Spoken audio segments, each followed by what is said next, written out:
When I first met Alex, it was far from a romantic or serendipitous moment. The encounter happened at a finance conference packed with people, each one of them, like me, trying to squeeze every bit of value from the event. The room was buzzing with the energy of professionals networking, exchanging ideas, and hurrying between sessions. I was running late, clutching my coffee as I navigated through the crowded hallway, focused on getting to the next talk without spilling a drop. That's when I accidentally collided with someone, and to my dismay, a bit of my coffee splashed over the rim and onto the floor. Irritated, I snapped, "Watch it," without even looking up at who I had bumped into. The man I had collided with didn't miss a beat. He shot back a quick, "Sorry about that," his tone casual, almost amused. That was Alex. He didn't seem flustered by our collision or my sharp tone. Instead, he gave me a half-smile before we both hurried off to the same session, still strangers but now with a shared, if slightly awkward, experience. As the day went on, we found ourselves in the same sessions again and again. Despite the less-than-friendly beginning, our paths kept crossing, and each time, the tension from our initial encounter faded a little more. By the end of the day, we were laughing about our mishap, the ice completely broken. What started as an irritation turned into a conversation, and through that, we discovered how much we had in common. We both had a relentless drive for success, a passion for our careers, and a strong sense of independence. It wasn't love at first sight, but there was a spark, an undeniable connection that intrigued us both. After that conference, we began seeing each other regularly, and soon enough, we were dating. Our relationship was intense from the start, characterized by fiery debates that could easily turn into heated arguments. But those arguments were always followed by passionate reconciliations. We challenged each other, pushed each other's buttons, but also inspired and supported one another. After a year of navigating this roller coaster, we made the decision to get married. However, neither of us was interested in a traditional marriage. We were both deeply committed to our careers, me in financial accounting, steadily climbing the corporate ladder, and Alex in sales, where he was making a name for himself with his innovative strategies. One evening, while discussing our future, Alex turned to me, his expression serious but his tone confident. "Screw traditional," he said. "Let's not be like those couples who end up fighting over money." His words struck a chord with me. I had seen too many relationships crumble over financial disputes, and I didn't want that to be our story. I nodded, feeling a sense of clarity as we discussed our options. "Yeah," I agreed. "Let's keep it simple. You keep what's yours, and I'll keep what's mine. If things go south, we walk away clean." We both knew that signing a prenuptial agreement wasn't about a lack of trust, it was about respecting the hard work and dedication each of us had put into our careers. We didn't want the potential mess of untangling our finances if things didn't work out. Instead, we wanted to enter our marriage as equals, with a clear understanding of our financial boundaries. Splitting the bills was a straightforward decision, 50-50ths, of course. Alex grinned as he added, "And no whining about who spends more on groceries." I laughed, appreciating his sense of humor, but I made sure to set my own terms. "Fine, but you're not getting out of housework. I'm not your maid." He chuckled, raising his hands in mock surrender. "Fair enough, but I don't do windows." And so, we began our marriage with a foundation built on honesty, equality, and a mutual respect for each other's independence. We opened a joint account, strictly for shared expenses like rent, utilities, and those occasional fancy dinners we treated ourselves to when celebrating our wins. It was a system that worked perfectly for us. We managed to maintain our financial independence while also building a life together. Our greatest achievement came when we finally saved enough to buy an apartment right in the heart of the city, a goal we had both worked tirelessly toward. The day we got the keys was one of the happiest moments of our lives. We stood in the empty living room, surrounded by boxes and painting supplies, unable to stop grinning. The space was full of potential, and it felt like a tangible representation of everything we had accomplished together. "Look at this place," I said, spreading my arms wide as I took in the bare walls and empty rooms. Our very own piece of the concrete jungle. Alex stepped up behind me, wrapping his arms around my waist and resting his chin on my shoulder. "It's perfect," he murmured. "Just needs a bit of paint and maybe some of those fancy curtains you like." I leaned back into his embrace, feeling the warmth of his body against mine. "We did it, babe. 50-50ths all the way." "Yeah," he whispered, kissing the side of my head gently. Our perfect little empire. That apartment wasn't just a place to live, it was a symbol of our partnership, our shared dreams, and our commitment to walking side by side as equals. We were on top of the world, thrilled with our accomplishment and blissfully unaware of the challenges that lay ahead. In that moment, everything felt possible. We had each other, and that was all that mattered. Life with Alex started off like a dream. We were the perfect team, or at least that's how it seemed. We were both focused on climbing our respective career ladders, always supporting each other's ambitions and goals. That was the plan, anyway. But as time went on, things started to change, and the first sign of trouble came when Alex's mother, Mrs. Thompson, began to get more involved in our lives. Alex's mom began visiting more frequently, and with each visit, I felt the growing chasm between us. From the start, there was a palpable disconnect. She carried with her an old-fashioned perspective on women's roles, one that didn't sit well with the life I had chosen. To her, a woman's place was clear, and my full-time job seemed to clash with that view in a way that made her uncomfortable. One evening, while I was buried in spreadsheets, trying to meet yet another deadline, I overheard a hushed conversation between Alex and his mom in the living room. Her voice, sharp and precise, sliced through the air like a knife. I could only catch fragments of their discussion, but the tension was unmistakable. Deciding to take a break, I walked in just in time to hear Mrs. Thompson say with a hint of disdain, "Emma's always buried in her work. Doesn't she know a wife should care for her husband?" My heart skipped a beat, and I could feel the heat rising in my cheeks. But before I could respond, Alex, ever the peacemaker, tried to bridge the gap. "Mom, things are different now. Emma's job is important to her, and it helps us out a lot." But Mrs. Thompson was steadfast, her tone firm as steel. "Back in my day, we knew our priorities. A wife should be at home, making sure her husband is looked after, not glued to a computer screen." I could no longer bite my tongue. My patience had run out. "Mrs. Thompson, I respect your views, but times have changed. I'm not going to just sit at home. Alex and I agreed on this lifestyle before we got married." Alex, sensing the escalating tension, tried once more to smooth things over. "Yeah, Mom, we're doing things differently. We're partners in everything." But Mrs. Thompson was unyielding. She scoffed, her voice dripping with condescension. "Partners? A woman's place is in the home, not competing with men. Look at your sister, a proper woman caring for her family." Her words struck a nerve deep within me. I felt a surge of frustration and anger. "Being a proper woman doesn't mean giving up on my career or ambitions," I shot back, my voice steady but laced with an edge. My patience was wearing dangerously thin. The conversation ended on a tense note, with Mrs. Thompson huffing, "Well, I just hope you know what you're doing. A family needs more than money." As soon as she left, the weight of the encounter settled heavily on my shoulders. Alex and I found ourselves standing in the quiet aftermath, and I could see the concern etched on his face. He reached out, taking my hands in his voice soft and reassuring. "Babe, you know I'm on your side, right? My mom's from a different time. We'll do things our way." I nodded, trying to find comfort in his words. "I know, Alex, but it's not just about your mom. It's about us, about sticking to our guns and making sure we're on the same page." He pulled me into a tight embrace, his voice a whisper in my ear. "Always am. We're in this together." Yet, despite his reassurances, that conversation with Mrs. Thompson marked the beginning of a shift, subtle at first, but undeniably present. Her visits grew more frequent, her comments more pointed and persistent. Each time, Alex's reassurances seemed to lose a bit of their strength, like a rope fraying with each tug. I began to feel increasingly isolated, as if I were the sole defender of our choices, our lifestyle, and the life we had built together. It wasn't long before the tension started to seep into other areas of our life. The apartment, which had once been our happy place, our sanctuary in the bustling city, began to feel less like home. We had been so excited when we first bought it, thrilled to have our own little slice of the city. It was supposed to be our fortress, our refuge from the outside world. But now, it felt like a battleground, a place where old traditions clashed with new ambitions. Our once happy home was transforming into a constant reminder of the growing divide between us. Every visit from Mrs. Thompson, every silent dinner that followed, only served to widen the gap. The laughter that had once filled our home was now replaced by a heavy silence, thick with unspoken tensions.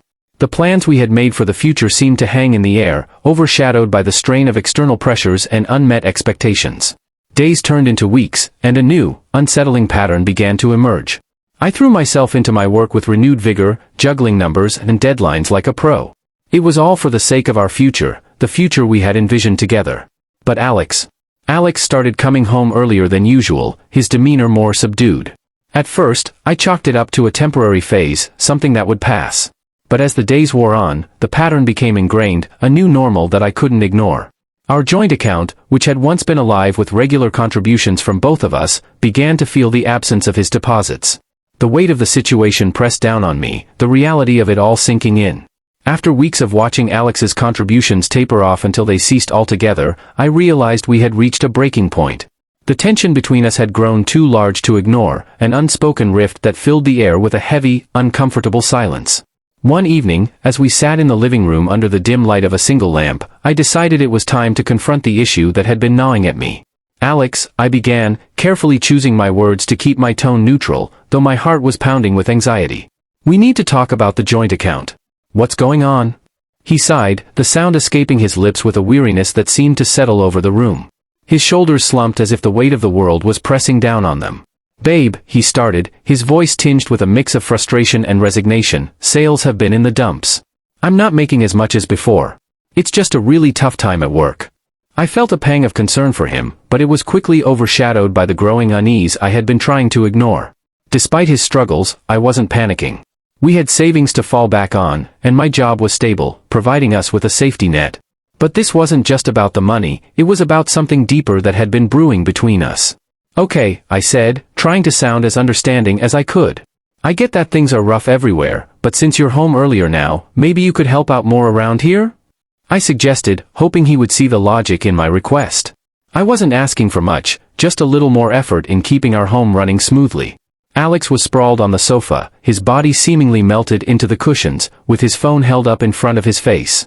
He didn't even bother to look at me. "Help out? Like how?" he asked, his tone almost dismissive, as if he couldn't understand why I was even bringing it up. For a moment, I was too stunned to respond.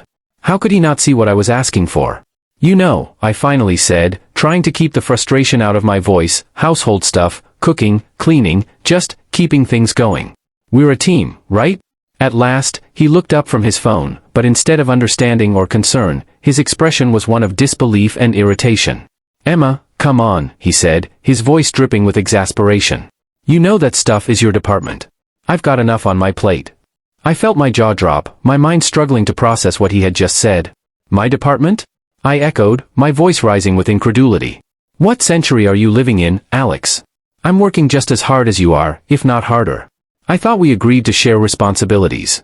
He shrugged, his attention already drifting back to his phone, as if the conversation was no longer worth his time. "That's different," he muttered. "You're better at it anyway." His words hit me like a punch to the gut. I had been counting on an equal partnership, not this archaic notion of gender roles that I thought we had long left behind. "I can't believe what I'm hearing," I said, my voice trembling with a mix of anger and hurt. "Is this really how you see our marriage?" Alex let out a long, frustrated sigh, as if I was the one being unreasonable. "Why are you making such a big deal out of this?" he said, his tone dismissive. "It's just how things are." I felt my anger flare up, a hot, burning sensation in my chest. "Just how things are?" I repeated, my voice growing louder. "No, Alex, that's not how we agreed to things.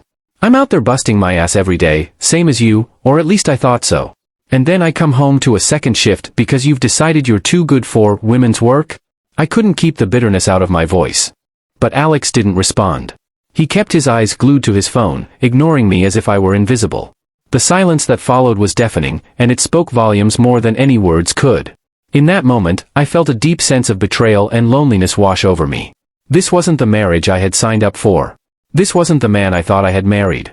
We were supposed to be equals, but here I was, feeling like I had somehow been demoted in my own home. The next morning, as the first rays of sunlight began to filter through the curtains, I awoke with a start, realizing the alarm hadn't gone off. My heart pounded in my chest as I scrambled out of bed, frantically throwing on clothes and searching for my missing shoe. Panic gripped me as I imagined the long, grueling day ahead of me at work. In the midst of my chaos, I glanced over at Alex. He was sprawled out on the couch, as usual, his eyes fixed on his phone, completely oblivious to the storm that was brewing around him. "Alex," I called out, my voice laced with urgency and a hint of desperation. "I'm running late, and it's going to be a marathon day at work. Can you please handle dinner tonight?" I asked, hoping against hope that he would take this one small burden off my shoulders. He finally looked up, but only for a moment, before his eyes flicked back to his phone. Yeah, he mumbled, his voice flat and indifferent. "Got it. Dinner. Sure." I paused, my stomach tightening with unease. I didn't want to sound like I was nagging, but I couldn't help myself.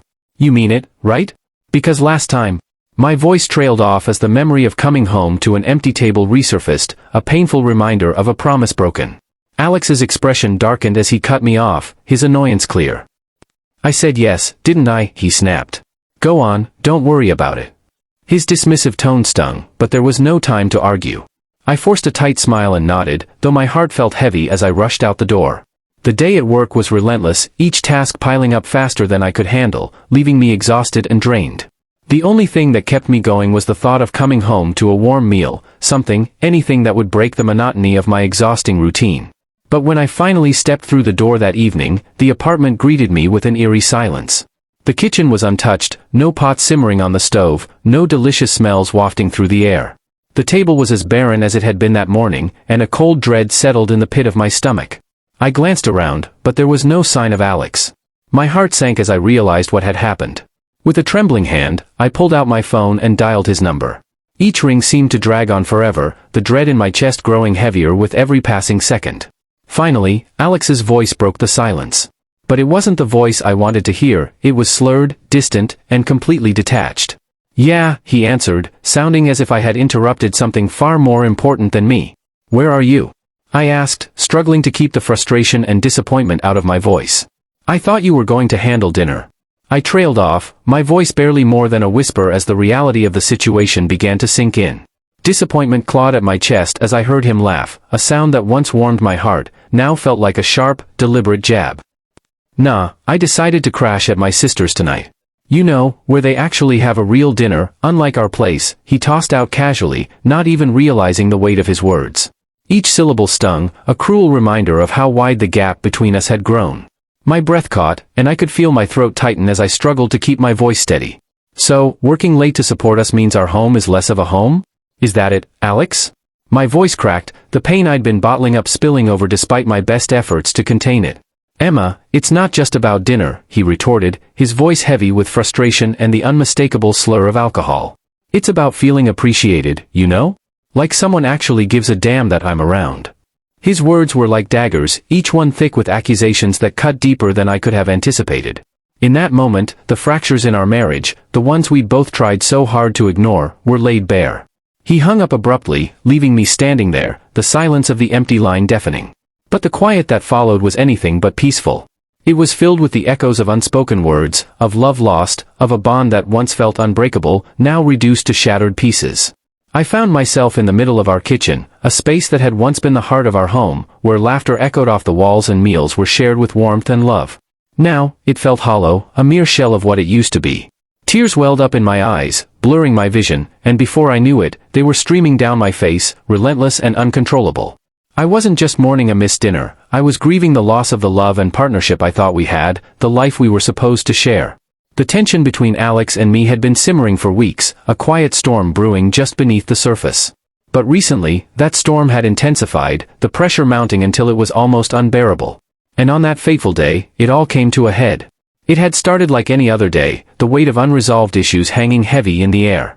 I walked through the door after yet another grueling day at work, my mind spinning with numbers, deadlines, and the endless demands of my job. I was barely present, lost in thought, when I noticed the mail scattered haphazardly on the kitchen counter. As I sifted through the usual bills and junk mail, one envelope caught my attention, a statement from our joint bank account. I froze. The balance was far lower than it should have been.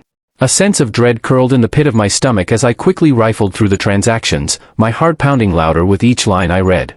Confusion turned to disbelief, and then to anger, as one transaction jumped out at me, a large withdrawal that I hadn't authorized, made by Alex. Alex.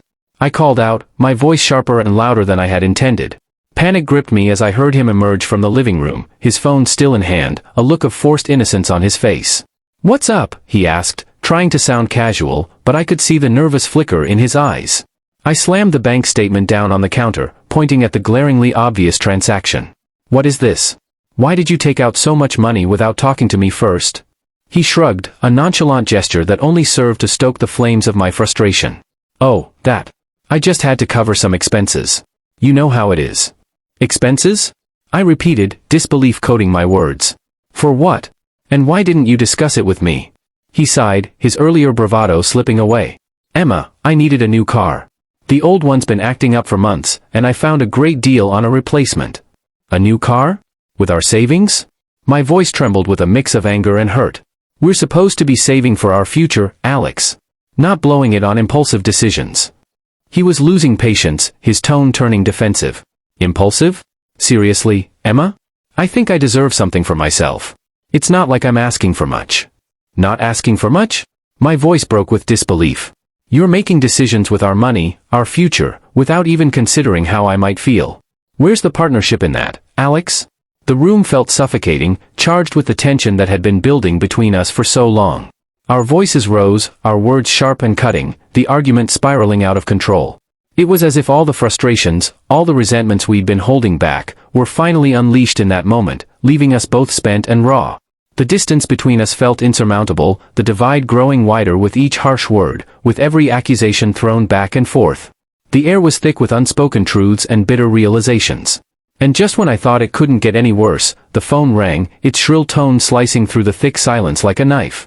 I picked it up, my voice still raw from shouting. On the other end was Mrs. Thompson, Alex's mother, her tone sharp and judgmental. Emma, what's this I hear about you denying Alex a simple pleasure? The man works hard, he deserves to enjoy the fruits of his labor. Her words took me aback, a cold shock that quickly gave way to anger. Mrs. Thompson, with all due respect, this is between me and Alex. And for the record, that wasn't his hard-earned money, it was our savings, meant for our future together. She scoffed, her disdain clear even through the phone. You young people and your obsession with the future. A good wife supports her husband's decisions, not questions them. Her words hung in the air, heavy with the weight of old-fashioned expectations and unspoken criticisms. In that moment, I realized that something had to change. But whether we could bridge the gap that had formed between us, or if it was already too late, was something only time would reveal. What was painfully clear, though, was that the road ahead would be anything but easy. Life has a way of blindsiding you when you least expect it. Just when I thought our situation couldn't get more complicated, a letter arrived that completely upended everything. My great-uncle, a man I barely knew, quiet, solitary, and distant, had passed away. Our interactions had been few and far between, limited to awkward conversations during the rare family gatherings. Yet, here I was, holding a letter from a lawyer, informing me that he had left me everything he owned, his entire estate, his savings, every last bit of it was now mine. The news was surreal, almost incomprehensible. I sat there, staring at the letter, the words blurring together as a flood of emotions washed over me. Sadness, yes, but also confusion, disbelief, and an overwhelming sense of responsibility that I wasn't sure I was ready to take on. And then there was Alex. His reaction to the news was like he'd just hit the jackpot. Babe, do you realize what this means? We're set for life. Alex's voice rang out, echoing off the walls of our small apartment. His eyes shone with an intensity I'd never seen before, a strange blend of excitement and something darker, greed. This wasn't the man I married. The thrill of sudden wealth had awakened a side of him that I hadn't known existed. A week later, I returned home, utterly drained after another chaotic day at work. I expected the usual, a quiet evening to unwind. But as I opened the door, I was met with a sight that stopped me in my tracks. The living room, normally the heart of our modest home, was transformed into a scene of almost ridiculous opulence. Alex stood in the center, surrounded by his family, all of them wearing expressions of unrestrained joy, as if they were basking in the glow of newfound fortune. "Look who's finally home!" Alex called out, his voice filled with excitement. He thrust a glass of champagne into my hand, the bubbles fizzing over the edge. "We're celebrating your big windfall, babe." His grin was wide, his eyes sparkling with a mix of triumph and eagerness. I looked around, my heart pounding. The dining table, usually set for simple meals, was covered with an extravagant spread of food from the city's most exclusive restaurant. Lobster tails, caviar, and delicate pastries were laid out in abundance, the golden cutlery gleaming under the light of the chandelier. It was a feast fit for royalty, yet the atmosphere was anything but regal. The gleam in their eyes, the hunger, felt entirely out of place, clashing violently with my own exhaustion and confusion. My thoughts raced, struggling to make sense of this surreal scene. The last week had been a blur, news of my great-uncle's unexpected inheritance had turned our lives upside down. But this was something else entirely. Before I could gather my thoughts, Alex's voice cut through the haze. "I quit my job today," he announced proudly, as if he'd just made the most reasonable decision in the world. His chest puffed out, his smile unshakable. "Why work when we've got this fortune, right?" He laughed, a sound that grated on my nerves, oblivious to the shock I was sure was written all over my face. His parents, his sister, her husband, and their children, everyone was there, packed into our small living room. They were acting as if this windfall was theirs, as if they had somehow earned it. Their laughter and chatter filled the room, each of them speaking over the other, their voices rising in a chaotic symphony of entitlement. Then, as if on cue, Alex added with a chuckle, "Oh, and before you join us, the dishes won't wash themselves, you know." The room erupted in laughter at his joke, the sound grating on me like nails on a chalkboard. Fury began to bubble up inside me, hot and unstoppable. Was this really happening? After a day of grueling work, I was expected to play the maid at my own celebration? The absurdity of it all was too much to bear. I was on the brink of an outburst, ready to unleash my anger and set things straight, when Mrs. Thompson, Alex's mother, called for everyone's attention. The room quieted, and she stood, ever the matriarch, with a serious expression. "We need to talk about the future," she said, her voice carrying a weight that made me uneasy. Dragging myself to the armchair, every fiber of my being screamed in protest. What could she possibly say that would make any of this better? My mind was a whirlwind of indignation and disbelief. Were they really so blind to the audacity of their actions? Did they see me as nothing more than a walking bank account, a benefactor for their every whim? Mrs. Thompson didn't waste any time. She launched into a proposal that left me reeling. "We've been thinking," she began, her tone serious, "with your inheritance, it would make sense to build a large house. A place where we can all live together, like one big, happy family." My mouth went dry as I stared at her in disbelief. Was she serious? The idea that we would all live together, that I would finance their lives of leisure, was beyond ludicrous. It was insulting. This was my money, my inheritance, and yet here they were, planning to spend it as if it were their own.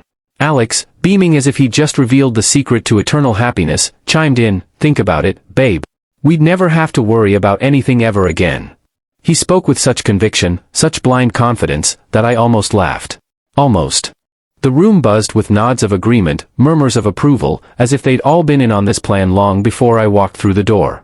I looked around at these people, my supposed family, and felt like a stranger in my own home. The walls that had once been a safe haven now felt like a cage, closing in on me with every word they spoke. Taking a deep breath, I forced my voice to stay steady. "I'm filing for divorce." The words fell like a hammer in the room, and silence followed in their wake, heavy and oppressive. Alex's smile faltered, his confident facade crumbling before my eyes. His parents' jaws dropped, and his sister froze, her champagne glass suspended in midair. Mrs. Thompson, always quick to recover, laughed dismissively. "Oh, darling, even if you do, the law's on our side. Alex gets half of everything you've got." Her tone was smug, as if she had already won. But she didn't know what I knew. "Actually," I countered, a bitter laugh escaping my lips, "our prenuptial agreement says otherwise. Alex gets nothing of mine if we divorce." I watched as the shock rippled through the room, their wide eyes meeting my firm gaze. "And another thing," I continued, my voice growing stronger, "I'll be taking all the furniture, every appliance, everything I paid for. And Alex, you'll be hearing from my lawyer about the unpaid bills and expenses you've conveniently ignored." The fantasy they had been living in shattered in that moment. One by one, I watched as their faces fell, the realization that their free ride was over dawning on them. Without another word, I stood up and began ushering them toward the door, their protests and pleas falling on deaf ears. As the door closed behind the last of them, the silence that filled the apartment was suffocating. Yet beneath the weight of it all, a sense of relief began to wash over me. I was free from their expectations, their manipulations, and their audacity. After the dust settled on the courtroom battles, after the ink dried on the divorce papers, I found myself alone in the house my great-uncle left me. It was a new beginning, a chance to rebuild my life on my terms, free from the suffocating constraints of a marriage that had long since lost its joy. Meanwhile, Alex, now living with his parents, was forced to confront a reality he had long avoided. For the first time in years, he had to work, really work, and the weight of that reality hit him harder than he had expected. Every so often, he would call me, his voice tinged with a desperation I had never heard before. "Come on, can't we just wipe the slate clean and start over?" he would plead, but the confidence that once defined him was gone, replaced by uncertainty and regret.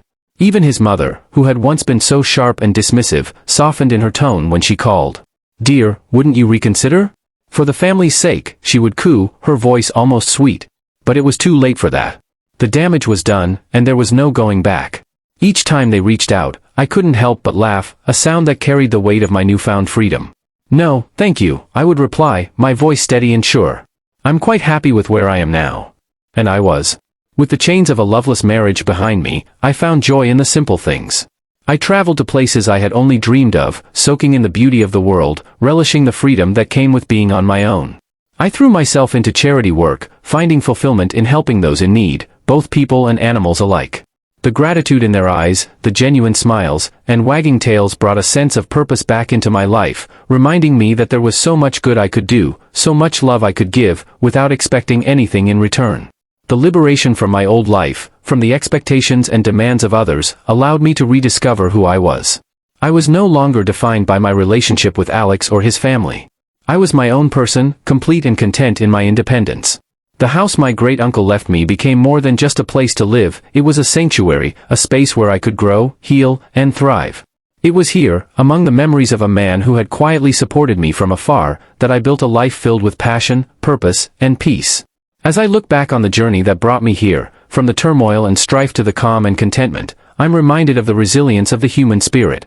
Life, with all its twists and turns, had led me to this moment of liberation, a testament to the strength within me and the promise of a future filled with endless possibilities.